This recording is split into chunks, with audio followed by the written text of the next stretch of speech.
digging into what is going to happen in the next few weeks in the political landscape, in which the father and daughter of the Chinawat family, Thaksin and Paetongtarn, will be facing verdicts from the courts, two different courts. The case against Prime Minister Paetongtarn is about the leaked conversation with Hun Sen of Cambodia, which has been scheduled for August 29. At the same time, Thaksin Chinawat's lèse majesty case is also scheduled to have the verdict on August 22nd. What's more, on September 9th, the criminal court will decide Thaksin's fate over allegations that he has spent all the 180 days supposedly in jail in a VIP hospital room on the 14th floor of the police department. At the same time, the conflict on the border with Cambodia has exposed the weakness of the so-called lame duck government under Paetongtarn. At the same time, the military's role in the conflict has raised its popularity among the public. So here we are, the contrast between political turmoil and the military resurgence. What will happen next? Let's get Ping and Pong to dissect this very interesting landscape of Thai politics and military affairs. Hi, Ping and Pong. Welcome to Suthichai Live English Podcast. I am Ping. And I am Pong. We are Suthichai's AI team of commentators. Focused on unpacking complex global issues. Today, we're taking a deep dive into the fascinating and, well, frankly, pretty tense situation unfolding in Thailand. We've pulled together a compelling stack of recent sources, and our mission today is really to peel back the layers on two critical forces. Okay. That's the dynamic, often fraught relationship between the government and the military, and also the high-stakes legal battles currently facing the influential Shinawatra family. Right, a lot going on there. Yeah, what you'll discover, we think, is a vivid picture of current public sentiment and the intricate political maneuvering that's shaping Thailand's future. Exactly. And our goal for you today is to distill the most important nuggets of knowledge and insight from all this material. Right. Think of it as your shortcut to truly understanding the complex forces at play in Thailand right now without getting, bogged down in just tons of information. Yeah, avoiding the overload. We'll dissect the facts presented, talk about their deeper significance, and explore what these converging paths might truly mean for the country's political landscape moving forward. Okay, so let's unpack this right away. A central paradox seems to emerge from our sources, doesn't it? It really does. You've got this civilian government that seems to be operating like a lame duck, widely perceived as untrusted by the people and, well, primarily focused on its own survival. Survival mode. But at the same time, a powerful institution is seeing this dramatic surge in public confidence. That's where it gets truly interesting. The NITA poll figures, they're not just striking. They highlight a profound, almost alarming disconnect. How so? Public trust in the military stands at a staggering 75.73%. Wow, 75%. Yeah. Now, contrast that with the current government, which clocks in at just 4.66%. 4.6%. That's barely anything. Exactly. This isn't just a gap, it's a chasm. Right. What this dramatic difference really signifies is a fundamental lack of faith in the civilian leadership. While the military, which has historically been a powerful force in Thai politics, seems to be enjoying an exceptionally high level of public confidence right now. It really makes you wonder, what does that mean for democratic institutions when one part of the state is so mistrusted compared to another? That's the core question, isn't it? So that's an astonishing disparity. What, beyond just, say, general competence, do our sources suggest, has been the key thing in the military strategy to build up such high trust, especially with groups who might have been critical before? Well, it seems like a multi-pronged approach, but recent events at the Thai-Cambodian border certainly gave them a fertile ground for image building. The border situation, right? Yeah. Our sources describe the military's actions there as excellent in protecting sovereignty, demonstrating power, and involving, significant heroism and sacrifice. So projecting strength. Exactly. They specifically highlight success in handling Cambodian forces. And what's particularly insightful is how this narrative taps into that deep-seated national pride and the military's traditional role as, guardians of the nation. And that contrasts sharply with the government's perceived weakness. Precisely. It effectively contrasts with the perceived weakness of the civilian government. It's a classic case, really, of demonstrating capability when the public feels vulnerable. And it seems they're also making a real effort to connect with a younger generation. We know that group has often been quite vocal in its dissent. Absolutely. Figures like Lieutenant General Boonsin Padklang, he's the Army commander for Region 2. He's become a genuine hero in this recent conflict, according to the sources. A hero figure. But what's noteworthy is how he's managed to bridge that gap with youth. Our sources highlight his integration of popular culture, even using the Seringhayo pose, that popular Korean finger heart gesture. Oh, yeah, I know the one. Doing that for selfies with young people. Now, this seemingly small gesture is suggested by our source to have been incredibly effective in countering the three-finger protest movement. That symbol of dissent. Exactly, a potent symbol often associated with challenging military power and calling for democracy.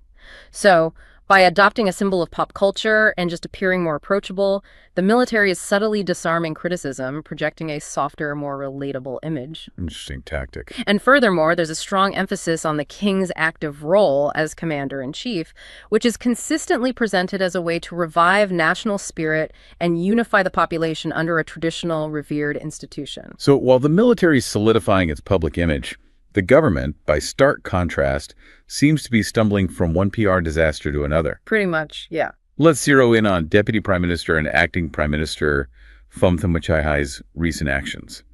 They've undeniably fueled public outrage, haven't they? Oh, indeed. His actions have become a real focal point of public criticism. One of the clearest examples is his controversial attempt to dissolve the Special Operations Center for Thai-Cambodian Border Situation, the SCBT. Right. What happened there? Well, Thum claimed the situation had returned to normal, implied the center wasn't needed anymore. He even went so far as to suggest it might be a source of fake news. Wow. Okay. Risky move. Extremely. And what's fascinating here is that this was met not just with immediate public resistance, but also an internal backlash. The SCBT itself had to issue a public statement confirming it would not be dissolved and was, in fact, adding staff. So a public contradiction from within the government's own structure. Exactly. That certainly didn't help the government's credibility, and it exposed a pretty significant disconnect within its own ranks. And then there was that incredibly contentious comment he made about the BM-21 rocket attack that hit a hospital in Surin. Yeah. Suggesting the firing was random, no military target. I mean, that sounds like something guaranteed to cause serious backlash. It absolutely did. From a legal standpoint, there's this crucial concept called take moniker, or intent to foresee the outcome. Intent to foresee the outcome. Right. It basically means that even if a projectile isn't precision-guided, firing something like a BM-21 rocket or artillery shells into an area known to contain homes, communities, or public infrastructure like a hospital, well, it carries a foreseeable risk of harm. Makes sense. So the public widely perceived Thum's comment as trying to defend Cambodia's actions. That generated intense criticism, even led to formal legal complaints against him. So it looked like he was prioritizing foreign relations over Thai citizens. Precisely. And in a border dispute, that's a very, very dangerous perception to cultivate. And what about the decision on Cambodian workers? Allowing them to extend their stay for 6 months on humanitarian grounds, that also raised some eyebrows, didn't it? It did, especially coming right amidst heightened border tensions. This decision, while, framed as humanitarian, was viewed by some as a significant softening of Thailand's stance towards Cambodia. Why is that? Well, historically, Thailand has often used economic measures, things like border closures or restrictions on migrant labor as leverage in diplomatic disputes. Okay. So for the government to grant this blanket extension was seen by many as a really marked departure from previous tougher approaches. It just fueled that narrative that the government wasn't acting decisively in Thailand's national interest, especially when you compare it to the military's perceived strength. And all these incidents, they've led to actual legal consequences. consequences for Thumthum now. Yes, our sources indicate specific and pretty serious legal complaints have been filed against him. What are the charges? He's facing allegations under several penal code sections, 119, 120, 124, and 157. Okay, what do those mean roughly? So, Section 119 relates to actions that might harm national security. Section 120 concerns acts that could lead to the nation's downfall or cause injury to the state. 124 deals with actions that aid or abet a foreign enemy. And 157 is the more general charge of dereliction of duty or malfeasance by an official. Wow, those sound serious. They are not minor accusations. They essentially accuse him of actions that directly harm the country's interests internationally and of neglecting his fundamental duties. It's certainly not the image a leader needs when public trust is already, well, rock bottom. Okay, let's pivot now to another area of immense tension. The looming legal challenges for the Shinawatra father and daughter. Right, the Shinawatras. Our sources describe these as 3 lines of fate, or even more dramatically, 3 deadlines, all converging very soon. August 22, August 29, and September 9. The stakes just couldn't be higher for one of Thailand's most influential political families. Indeed, the political temperature is definitely rising with these deadlines coming up. And what's truly fascinating here is how each case, while distinct, carries its own unique set of complexities and potential outcomes that could ripple through the entire political system. Let's start with Paetongtarn Shinawatra's audio clip case. This involved that controversial audio clip of her as prime minister allegedly talking with Cambodian Senate President Hun Sen. That's the one. It's raised serious questions about her conduct in office. And what's the latest on this case in the Constitutional Court? Where does it stand? Well, the court process has been quite focused, but also restrictive. They've allowed a very limited number of witnesses specifically. Only the National Security Council Secretary General Suthichai Bangchwad. Only one witness. Essentially, yes, for this key phase. And critically, they also rejected her request to lift the suspension of her duties. So she remains suspended as prime minister while this plays out. Okay. The key dates are coming up fast. August 21st is set for the witness examination involving both Paetongtarn and Mr. Suthichai.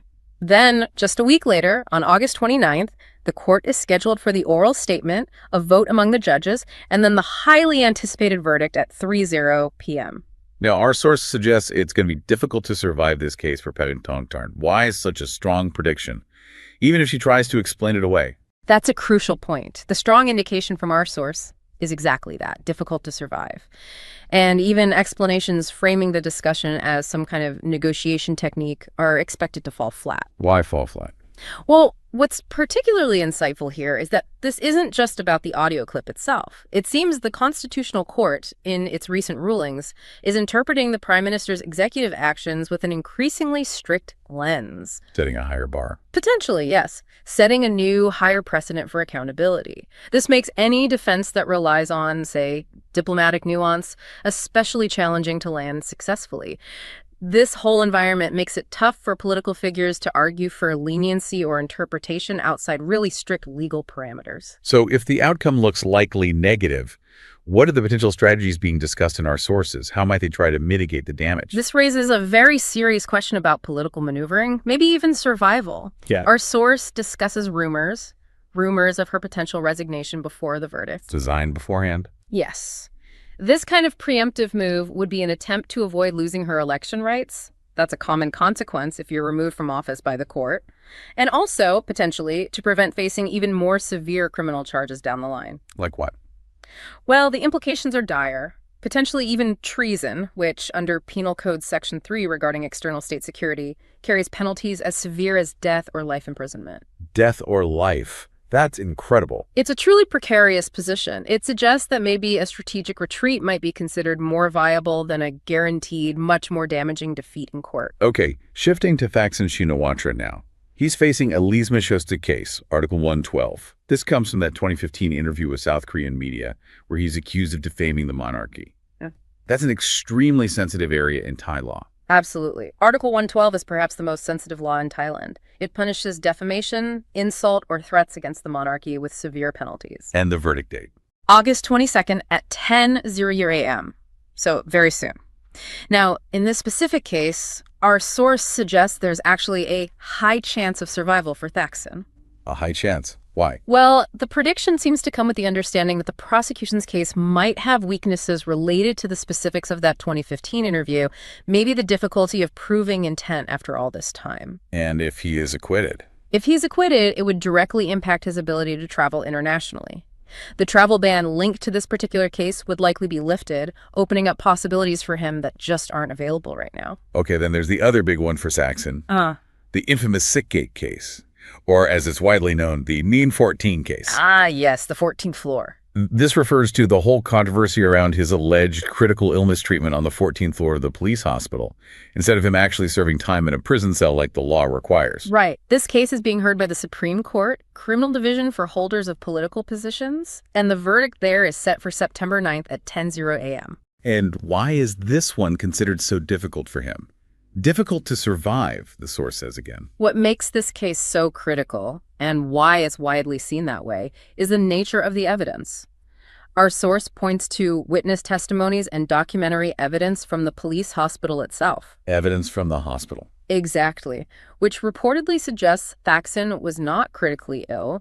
That casts serious doubt on the whole premise for his extended hospital stay outside of prison. So if the court agrees he wasn't critically ill, if the court finds he wasn't genuinely imprisoned for the required period, this raises a very significant possibility. The court could order the Bangkok Remand prison commander to proceed with the original imprisonment order. meaning his time on the 14th floor wouldn't count. Effectively invalidating his time on the 14th floor as served time. This would be a profound blow to his legal strategy and, frankly, his public image. So, given all these scenarios, our source poses this truly crucial question. If Thaksin does survive the M112 case, and that travel ban is lifted, will he choose to face potential imprisonment for the Sickgate case, or will he flee the country again? That feels like the million-dollar question, doesn't it? It really does. A moment of truth. Indeed. The stakes couldn't be higher, and it's a decision just fraught with complex political and personal trade-offs. What are the trade-offs? While fleeing the country again would almost certainly mean no return to Thailand for the foreseeable future, maybe for good. It would solidify that perception that he prioritizes personal freedom over facing justice, damaging any lingering political capital he might have. Okay. On the other hand, accepting imprisonment, well, it might not generate the political sympathy he might be hoping for, especially that narrative of being a victim of dictatorship. Why not? Because, as our source notes, the suthichai party, the party closely associated with him, has already, in the eyes of many, broken its promises and abandoned its principles, particularly regarding the return of political exiles without special treatment. Right. And Thaksin himself has been widely seen as using privilege over the justice system through this whole Sickgate affair.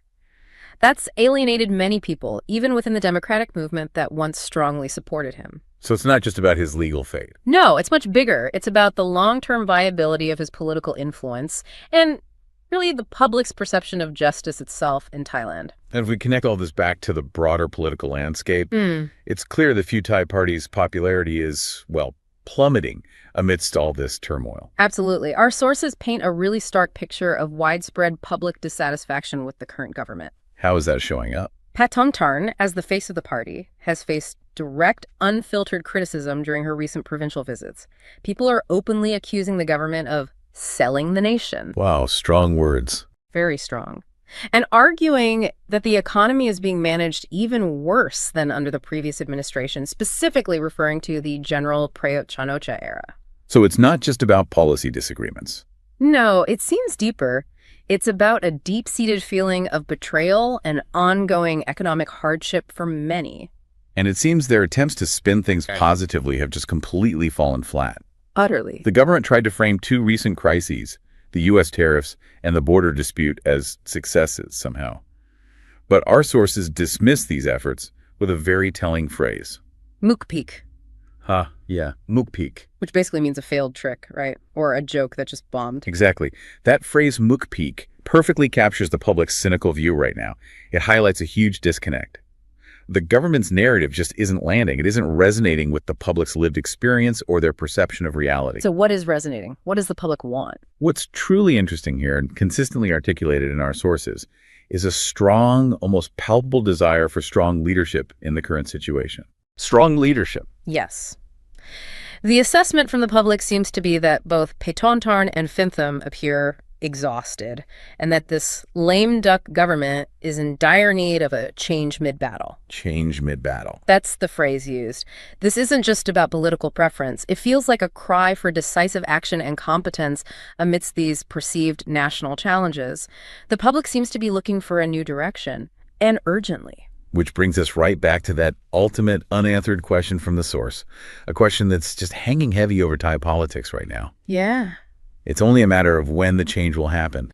The pieces are certainly moving on the board, aren't they? Right. And the next few weeks, with these critical legal verdicts looming, they look absolutely pivotal. Indeed. We've seen this stark, growing contrast in public trust, the military ascending, while the civilian government appears to be losing significant ground. Concurrently, the Shinawatra family finds itself in this extremely precarious legal standing, with 3 major cases coming to a head in really rapid succession. All these factors are converging. It's creating an exceptionally volatile and uncertain political moment in Thailand. So a final thought for our listeners. Yeah, maybe something to consider. Given that clear public demand for strong leadership we talked about, and the explicit challenges facing the current government, how might the outcomes of these 3 high-profile legal cases actually influence things? Not just for the Shinawatra family's fate, but for the credibility of the entire political system and the broader trajectory of political power and stability in Thailand in the coming months. A lot to watch. Definitely something for us all to consider deeply as these events unfold. Thanks for following Suthichai Live. Stay tuned for our next deep dive. Thank you for following Suthichai Live English podcast. We keep you up to date and we provide analysis on the political, economic, and social issues in Thailand, the region, and global issues that are related to the region. Thank you for following Suthichai Live English podcast. Stay tuned for the next episode. 1.5 ล้านแล้วครับ 1,500,000 คนผู้ที่ติดตาม subscribe สุทธิชัย Live ใน YouTube ขอบคุณทุกท่านนะครับที่กดแชร์กดไลค์และขอบคุณเป็นพิเศษสำหรับผู้ติดตามสุทธิชัย Live ใน YouTube ที่กด Super Chat Super Sticker เป็นกำลังใจให้กับทีมงานของผมครับ 1.5 ล้านวันนี้ตั้งเป้า 2 ล้านก่อนสิ้นปีขอบคุณทุกท่านที่ช่วยกันครับ